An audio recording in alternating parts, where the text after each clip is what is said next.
Happy January. Welcome to the Play and Learn membership for the month of January. I'm going to go over all of the printable activities that are available in January's bundle. The first one that we have is Snowman Emotions. Every activity comes with kind of directions, guides, and it tells you ways that you can differentiate for younger kids or older kids or different developmental levels, some guidance for the adults in the room. The first one is Snowman Emotions. So it comes with these snowmans, and remember, these are printables. So if you have a group of 6 kids, you can you can print 3 of these and cut them out and everyone can have one. If you're doing this in a classroom setting and you're doing it at a center time activity, you can print as many as needed for your activity. And there's different emotion faces that you will cut out. And of course, I've made it so that the face, when it's cut out, it fits perfectly on the body right there. They have little hats and they have scarves. Also color matching, right? You could do this with toddlers and you can make it so that you say, okay, we're gonna pick, can you find the happy snowman and put the happy snowman face, and can you find the green hat and the green scarf, and then they put it on there.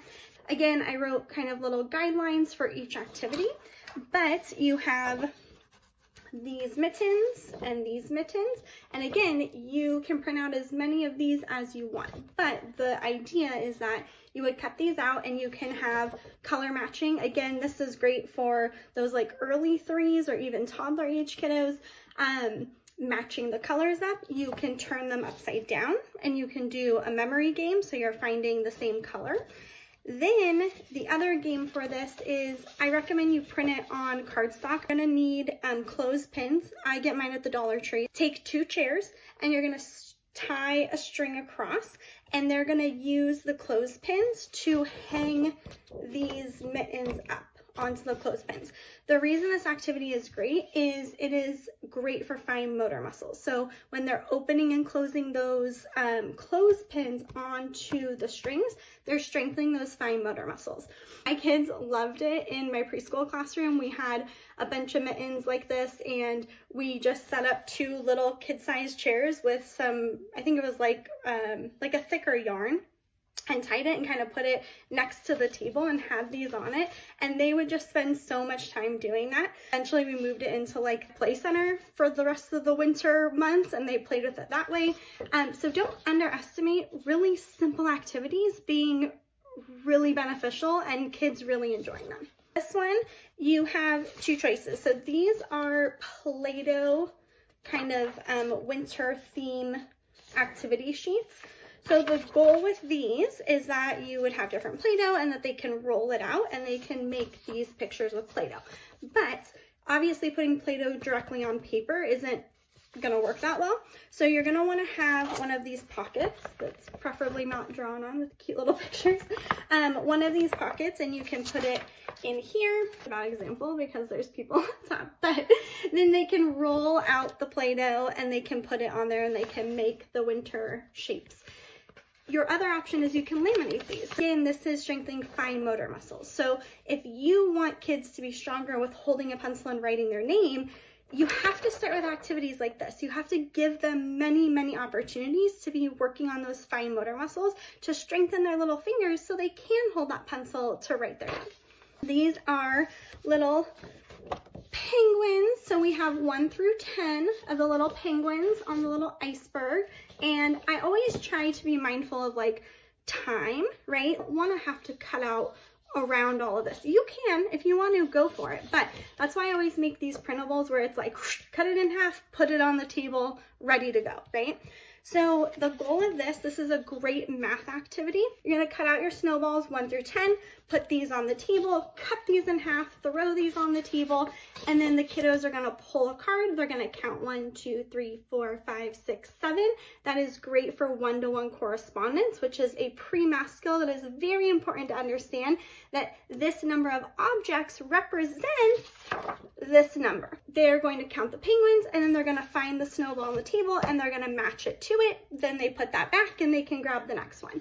This is a great, easy, simple way to get in those pre-math skills for our preschool and pre-K kiddos. Next ones are something that I just love. When I was in the preschool classroom, I love doing direct drawings with my kiddos. And yes, when I show you these, yes, 3-year-olds can do these. Yes, 4-year-olds can do these. Yes, 7 and 8 and 10-year-olds can do these. My kids love doing direct drawings. I gave you a little guide sheet of kind of how to go about this. Some of these, so you have a penguin. We have a polar bear. They're so cute. And a little Yeti, just because I couldn't resist. This one was so cute. You, as the adult, can walk them through the steps, or you can just put this out and the kiddos can follow the steps, right? So direct drawing is a great way to have what is called process art.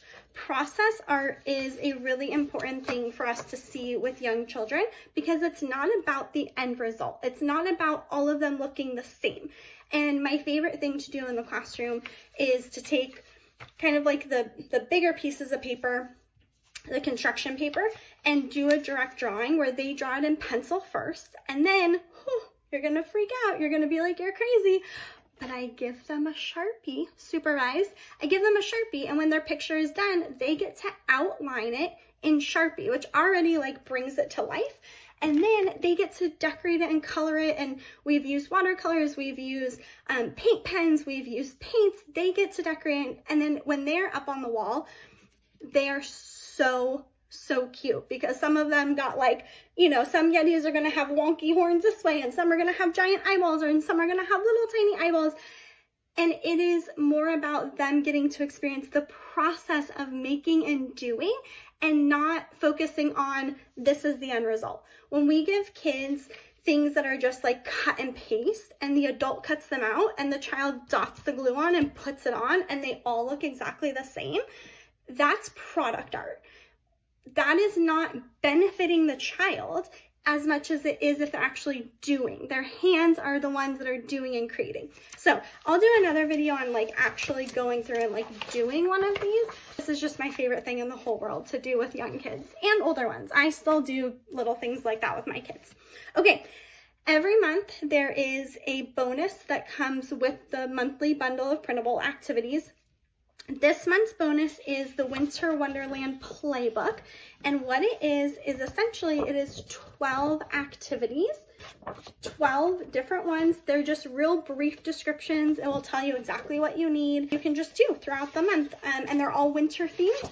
So that is January's Play and Learn membership bundle. So if you have any questions, please write them in the comments, send me a message. All of these are available, the link's in the bio. This is all part of the $7 monthly membership. So you pay $7, you get access to all of these things, you print them, you use them.